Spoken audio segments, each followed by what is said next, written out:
You're tuning in to the Black Hollywood Live Network, featuring news, interviews, and commentary on all things Black Hollywood.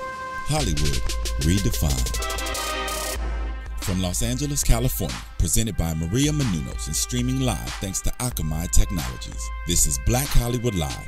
Next, featuring intimate and in-depth interviews with Black Hollywood's next edition of stars and influencers. Black Hollywood Live. Hollywood redefined. You're listening to Black Hollywood Live. And now, the host for Black Hollywood Live, next. What's up, what's up, what's up? Oh, this is the jam. Love to me, baby. So good. Sesame chocolate. Okay, so all of this good singing is what we do right here on Black Hollywood Live next. Sing it, sing it. Sing it, girl. We just doing the background.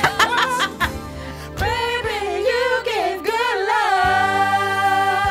love. That's how you do it. That's how you do it. Welcome to Black Hollywood Live next, where we talk to you about all the things that's next and upcoming in the world. I am your host, Megan Thomas, and who are you, sir? I am Cortez G. West, guys. Okay. Hey, welcome back. Okay, Cortez G. West. And with us today, we have the most beautiful and talented actress. April Parker Jones is in the house. Hey. Good. Hey, love to me, baby.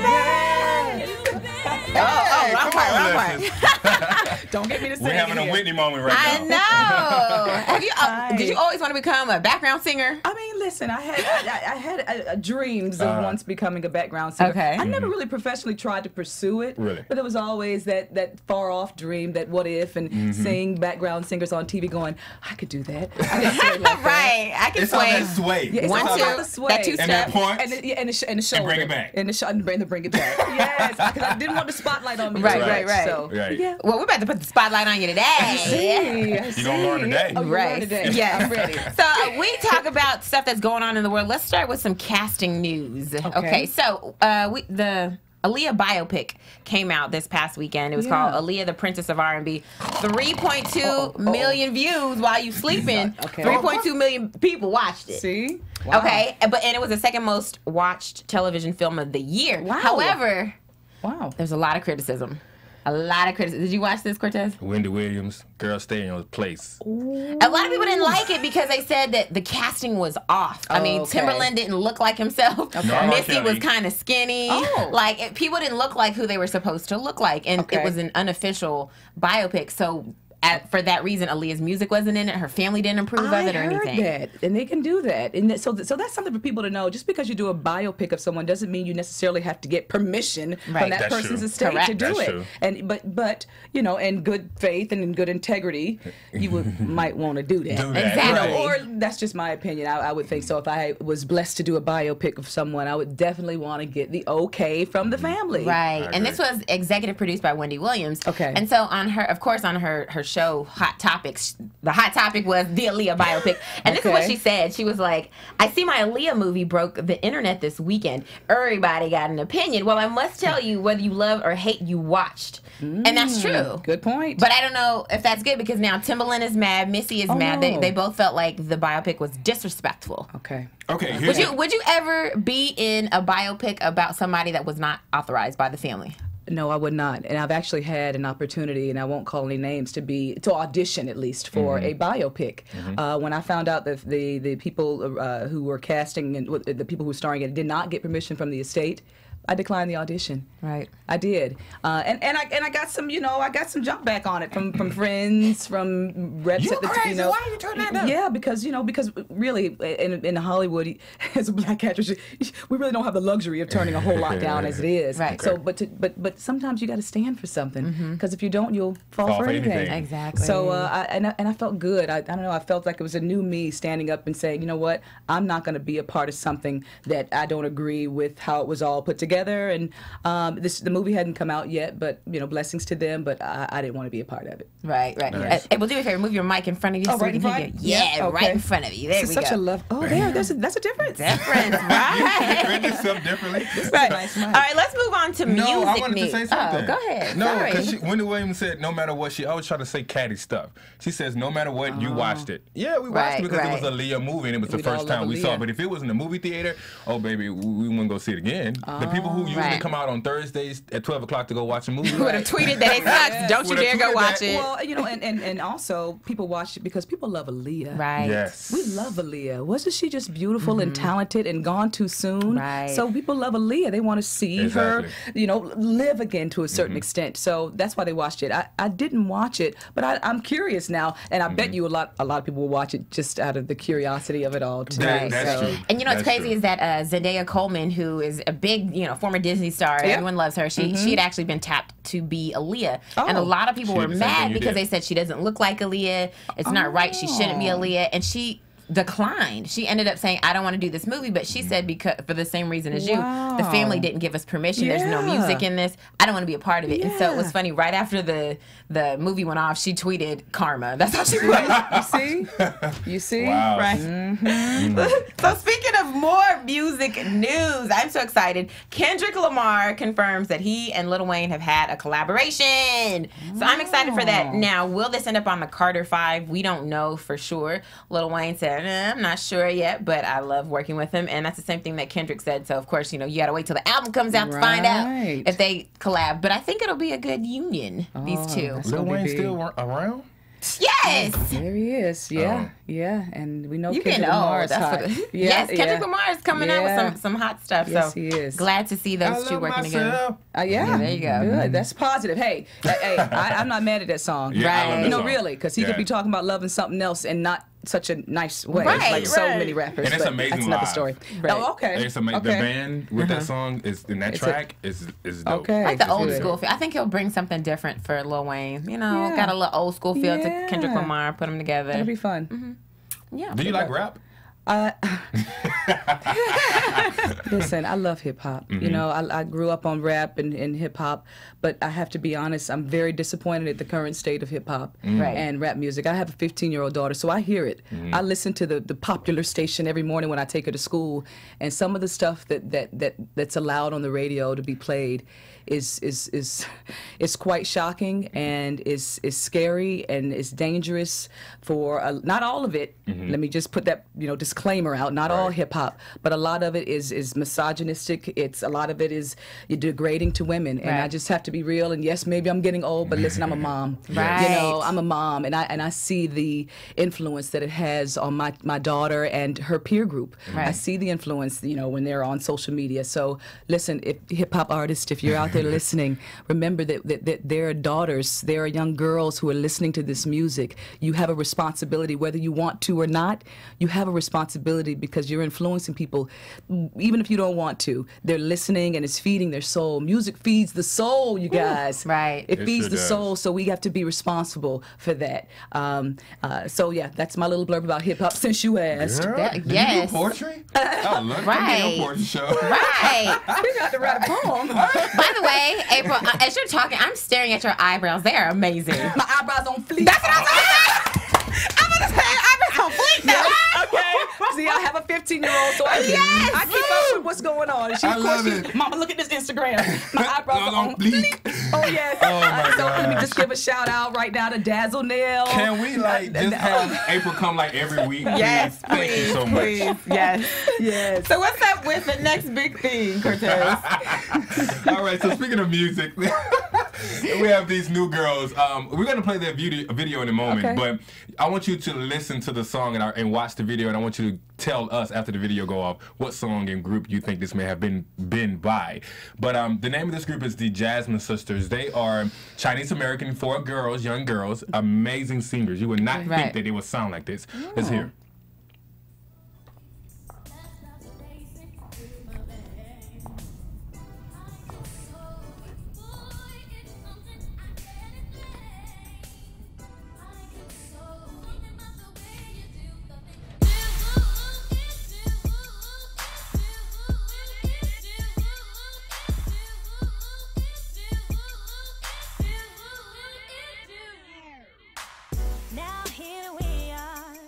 again. And I can't believe that we started out as just friends. But we had something special since we shared our first kiss. How could I forget it? Never felt love like this. No, you understand. So I know your 15-year-old knows this. Oh well, but I don't really hear this on the radio so much. But it's It was hot. a summer song. It was a summer song. Okay, so I was Yeah. gone for the summer out of LA for the most part, but that's hot. Of course, it's if anybody knows, that's the SWV. Yes, it is. Yes. What do you call it when I they guess so. remix? But Yeah, flip. Mhm. Oh my gosh, Yeah. and they tore it up. I That was- like that. That's I a was headbanger. shocked. Right, because they Yes. came out on the radio way before the video came out and anything came out, any images of them that came out. So Right. that Oh. song just came out, it just flopped.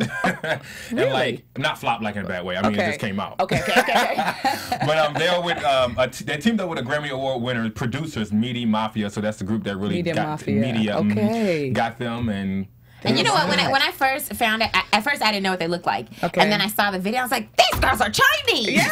Shut your mouth. Yeah, They're amazing. They got soul. Yeah, they sure do. They sound amazing. That was awesome. Yeah. You know? That was really dope. Wow. So check their song out. We'll hopefully have them on the show on the next show. See, boom, that's so yes. dope for it to say on the next show. Yeah, I love it. We have, awesome. the name of the group, I'm so sorry, Jazmin Sisters, and that first single that you heard there was called You. Yes. So check them out Yes, that and was check hot. them out here on Nets. Okay. Coming up soon. Okay, so Ava, we're just gonna get into your business. All right. Damn. You know, Alright. I noticed that you got a southern accent. I'm from Kentucky. This one's from Atlanta. So we're country. Well, you was around there for long enough, so you can claim it. You can claim it.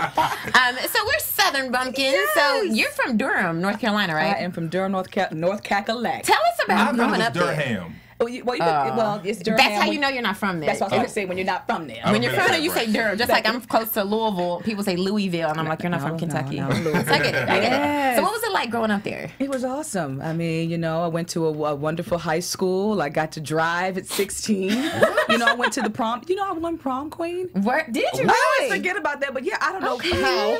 But exactly. So I had a great life. I grew up in church. I was in the choir. I was part of the usher board committee. Yeah. Man. And usher. I grew up with 2 sisters and a brother in the house. My mom, and she was a single mom for several years, and she laid a wonderful foundation of working hard and education. And then I went on to North Carolina Central University in Durham, and I studied theater there for a couple of years. And then I was disenchanted with college, and I decided to move to New York to pursue the wonderful theater career there. And it didn't go like I planned. But I still made that leap of faith and decided to venture out. And then fast forward 10, 15 years later, I ended up in Hollywood and to pursue a TV and film career, and here I am. Yeah, we're about to talk about all of that. I tried to give you the we're going to condensed talk about version. No, we don't want the condensed version on next. We want the entire. She said at home, she said, let me put this all together Let me in just one put package. this. No, we want to go through all of that. Yeah. So yeah. So let's talk about when you were 5 years old. You starred in your very first theater production of The did. Tortoise and the Hare. Yeah. What made you know at that point, hey, I'm going to be an actress? I just know it. Yeah, well, it's the feeling, It was all about the feeling that I got being on stage, that filled with it was this adrenaline, and I don't know, kind of a feeling of just security. Like, this is where I'm supposed to be, and I felt that at 5. Wow. It just felt like home. I don't know, it was the energy from the crowd or not, but I was just kind of able to get lost in this character, and I found a way to channel whatever I was going through in life. I was able to channel that through my theater work, and it was a freedom for me. And I'm so grateful for theater, and it'll always be my first love. And, it all started with The Tortoise and the Hare at the W.D. Hill Recreation Center in Durham, North Carolina, which is still there and is still serving the community. Okay. It's sort of like the YMCA but a smaller version called the W.D. Hill Recreation Center, and they make classes affordable, like basketball and and swimming and theater for any kids who are interested in pursuing in anything and need it to be affordable. So I'm just so grateful for places like W.D. Hill. What did your mom say when you told her you wanted to be an actress? Oh gosh, I really can't remember. I mean, I can tell you though, when I told her that I wanted to move to California. Oh, I remember this story. I was in her driveway, and because I had moved back from New York, moved back home to New York from New York to live with my mom and my daughter, who's 15 now but was 5 at the time. And I said, Mom, I want to pursue acting professionally in California. And you know, she goes, "You gonna take that baby way across the country?" You know, you can have the house, April. She offered to let me have her beautiful home because she was moving to South Carolina to live with her husband. So she offered me her beautiful home. And I remember saying to her in the driveway before we left out to drive cross country to California, you know, Mom, if I don't do this now, I may never do it. I gotta do this now. Right. And I'm the same way. she said, okay. Good. So there's that fast forward. 10 years later, here I am, and I'm so glad that I had the fearlessness to take that leap of faith and do it. And I appreciate my mom for letting me go and saying, you know what, yeah, you do have to do this. So. Girl, you gave up that big old North Carolina house. I know, right? It's still there. So instead of, I mean, you went to what is it, Central University. I did. Why not Duke or UNC Chapel Hill? Oh, well, because I couldn't afford it. That was quick. Really? I can afford it. So here's another scenario. So I graduated high school from Hillside High School, and I was a A-B honor roll student. My senior year, I decided I wanted to mess around, skip school, hang out, and I did not get a scholarship. My mom thought I was going to get a full academic scholarship, and I did not. So her way of, I won't say punishing me, but teaching me a lesson was, all right, well, either you're going to go to the military or you're going to pay your own way through college. Right. And I go, well, I'm going to the military. So I signed up for the Marines. The Marines? I didn't sign up all the way. I signed up. I registered. I went. Okay. I took the ASVAB. I did the physical test. Okay. And as I sat there and got ready, I don't even know if my manager was there. And as I sat there and got ready to do the swearing in, I go, what the hell? What the hell am I doing? Right. Since we can say that on Black Hollywood. Right. What the hell am I doing? I don't want to do this. It was kind of to spite my mom, you know. So I left naturally, and I got 2 jobs. And I paid my way through wonderful NCCU that was much more affordable than Duke or Carolina. Right. Okay. True. Okay. True. Not that you didn't want to go. It was the pockets went right there. Yeah, I get that. But what a wonderful choice, because I was able to meet some wonderful people, and including a professor at NCCU who gave me the push to say, April, you know, you got something special here with this theater. You got this. And that motivation from Karen Dakins-Brock gave me the drive to move to New York and pursue it professionally there. So it was no mistake that I went to NCCU. There you go. Yes. There you go. Shout out to NCCU. I believe everything happens for a reason. So Right. you wanted to skip class for a reason. That's right. That's right. So you moved to New York to I pursue did. acting, and you did a few stage plays: The Spirit North, Fool's Gold, Mercedes, Plenty of Time. Yes. Wonderful, wonderful plays. Why did you decide to pursue theater first? Well, because, you know, I've been introduced to it at the age of 5, and so I was familiar with theater and how it worked. I wasn't familiar with film and TV. So I wanted to do what I already knew, what I thought I had a chance at doing. So that's why I decided to pursue theater as opposed to film and TV. And I'm glad I did. I mean, theater, I feel like for any artist, for any actor, theater is a great place to start. You know, I feel like it lays the foundation for what you need to make the transition into film and television. So that's why I decided to pursue theater. I agree. I totally agree, because and then, like, have you done theater? I know you're a very good if actress. you count the church play. Yes. You know. You better count the church Okay, play. I do. I mean, I do. Some people don't think it's legit. The Easter play, the Christmas production. No, count them. Count them. Better count them blessings. I was just about to say that. Count it out in faith. That's Okay, right. so Count when you moved to LA, I think we all moved to LA for a dream and a vision. And we all moved here with a certain amount of money in our pockets. How much you moved to LA with?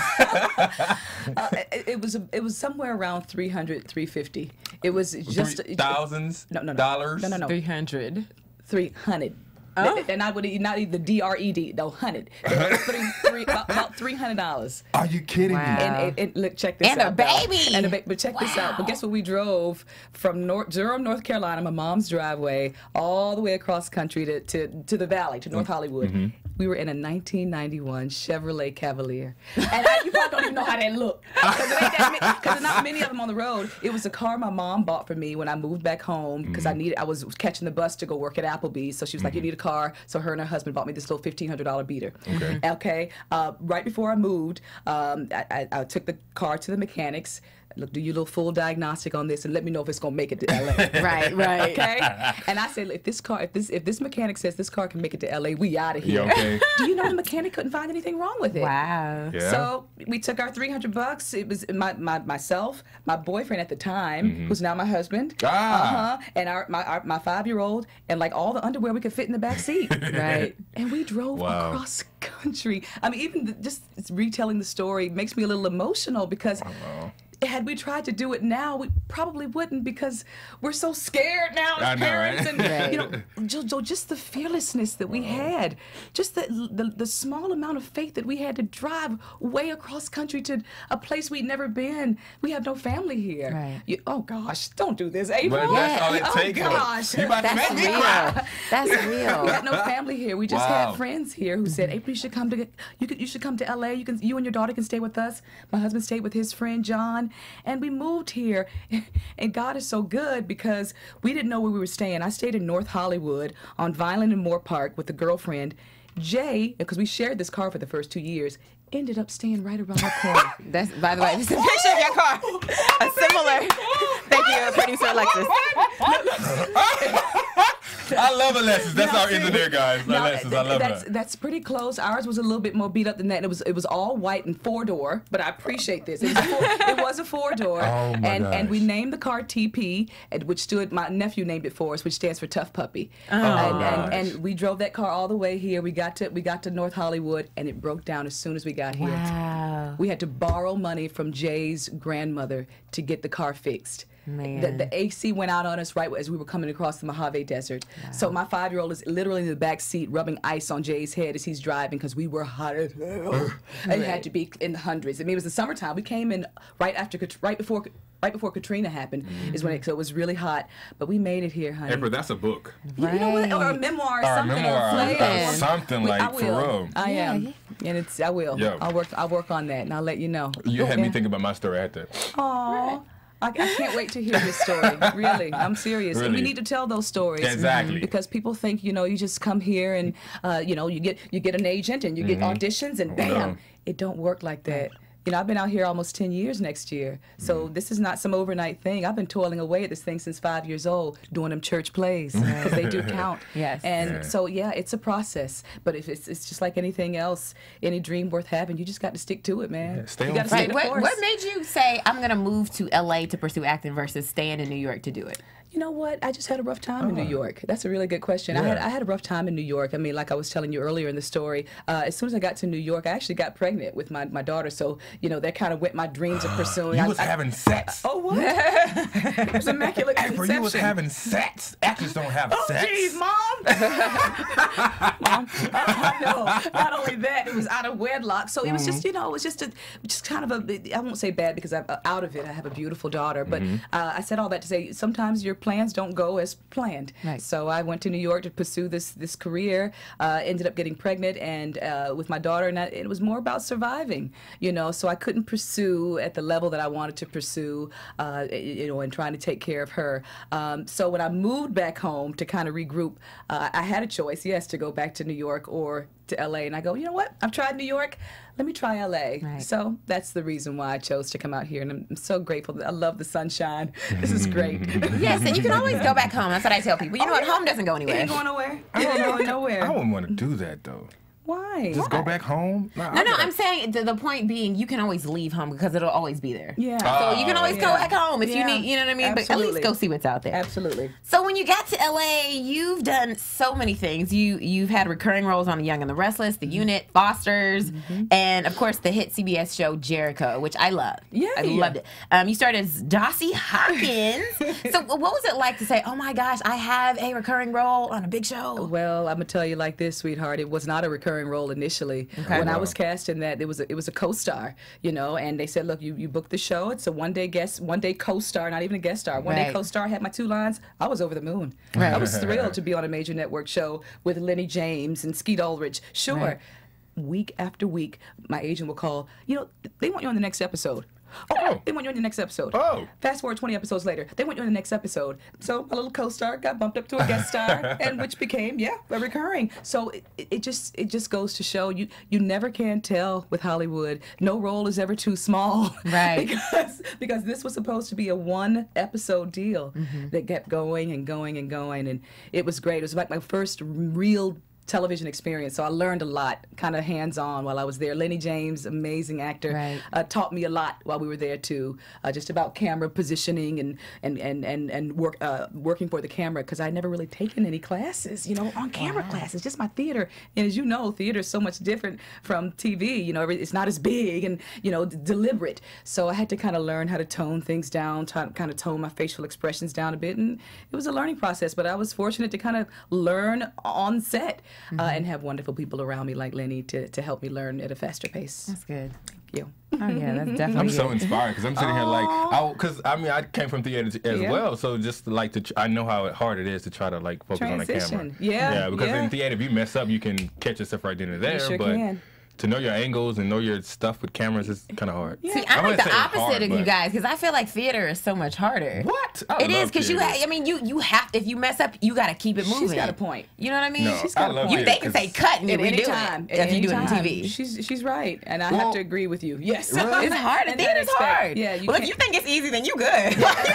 Really? Yeah. And wow. You're gonna be good with TV. So I've noticed that you've played. I went on your IMDb. Okay. I'm looking at all the characters that you played. You've been a doctor quite a bit. What is that all about? Yes. That's like my alter ego. Listen, between me and you, I really don't know what I be talking about. Or how to say the name. It's like, what is an echolocus?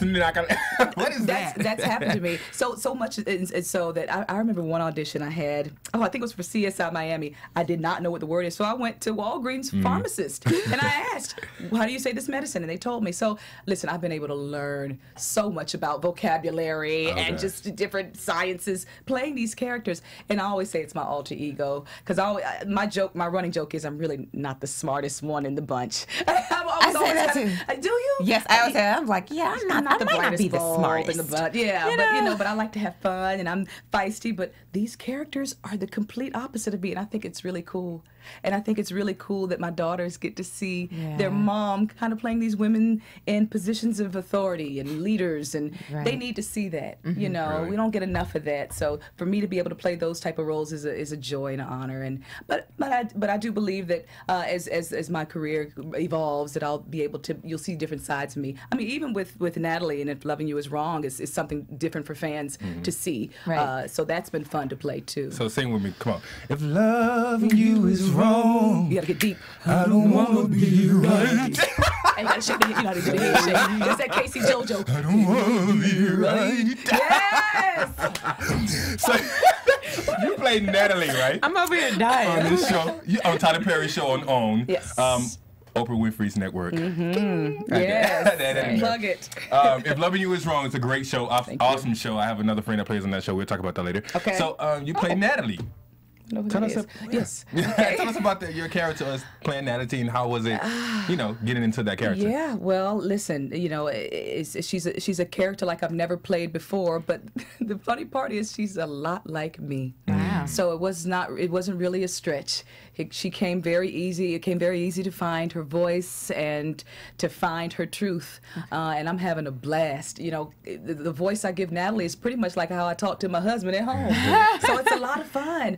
Natalie is a single mom. She of 4 children by 3 different men. And I know it may sound almost kind of stereotypical, and when you first kind of read her description, but I wouldn't really call it stereotypical, but I call it more real. there's a lot of women, and especially there's a lot of women, at least in my world and in my circle, who have children by multiple fathers. Right. You know, I'm that. You know, my two girls are by different fathers. My mother, my sisters, both of them, and I think she's such a real depiction of so many Black women and so many women. Period. In their reality, in their real life experience. So Natalie's this wonderful single mom of 4 kids by 3 different men. Her oldest son, Joey, played by Matthew Cook, just got out of jail. So she's let him come back home. She's also a manager at Burger Fast. Right, Burger Fast. So she's a manager at Burger Fast. She's never been on welfare. So here's this strong single mom, but very prideful and very strong and very resilient, and like I said, who looks like the stereotype but prides herself on not being the stereotype.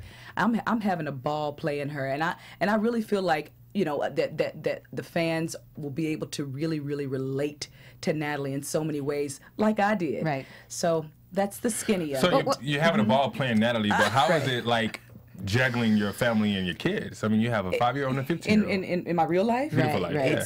Actually, hold on, wait. We have a picture.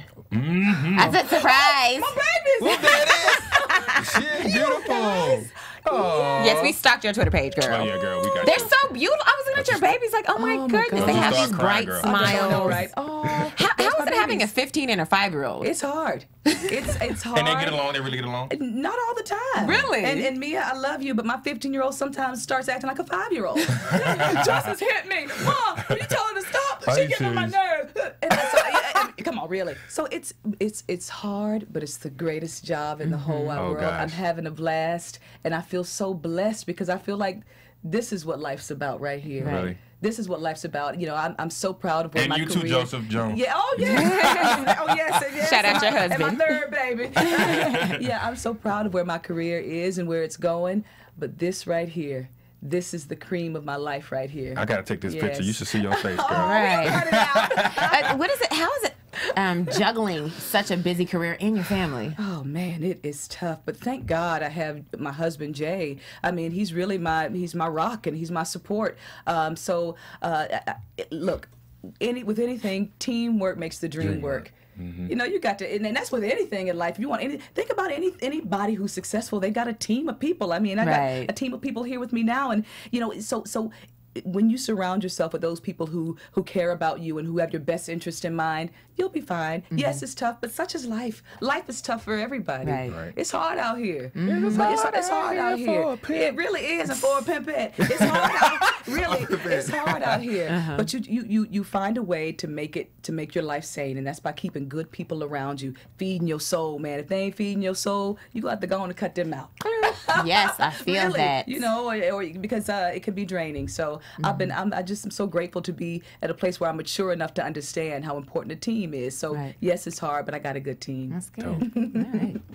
So you're a fitness coach. Yeah, well, yes. This one's a fitness buff as well. Wow. With his extra medium shirt to show off the biceps. Yes. So you're like, hey man. All right, so I'm staring at you. You're in great shape. You're a mom. You're a fitness trainer. Thank you.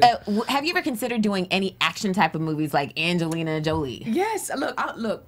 Quiet as it's kept. I want to do the remake of Cleopatra Jones. I want to do Foxy Brown, man. Oh my goodness, yes. Don't I kind of favor Pam Grier? Oh my I get goodness, that I see all the it. time. Put that out in the universe. Yes, put that out there. I order in with the universe. That's what I do. But you know, I'm the fear is that I'm getting too old. But you know, so if anybody's out there watching who's got the screenplay written for Foxy Brown remake, I would love to do that. Benny Woodruff? Yes. So yeah, absolutely. I'd like to do some action stuff. You know, and we got to just create our own, because if we continue to wait around on Hollywood to give me that opportunity, you know, it may or may not happen. But thank God for the power of technology now. You know, we can write our own stuff and use our iPhones and shit. So I'd like to definitely do some more creative stuff like writing and producing, definitely in directing in the future. Well, what can we expect?